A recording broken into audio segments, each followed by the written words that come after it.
भाषा की कोई भी चीज हो तो हम सबको मिलके प्रमोट करना चाहिए।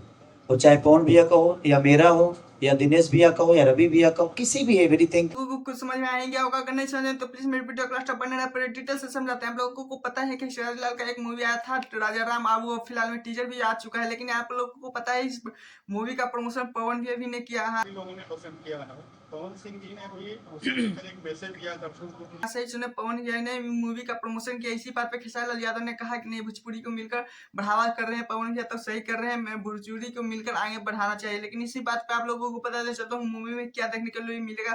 तो पवन सिंह ने कहा जो रामायण में हुआ था, राजा राम ने जो पूरे लुटा दी थे प्रजा के लिए, वैसे ही मैंने इस मूवी में दान पुण्य वाला ये किया गया और थोड़ा सा फाइट सीन भी किया गया है। लेकिन इसी पे पवन सिंह का भी बात करते हैं। पवन सिंह भी देखिए किस तरह से राजा राम का प्रमोशन करते हुए नजर आ रहे हैं, लेकिन खेसारी लाल ने उनको थैंक्स भी बोल दिए। और आप लोगों को क्या लगता है, पवन भैया ने सही किया नहीं, प्लीज कमेंट जरूर बताएगा।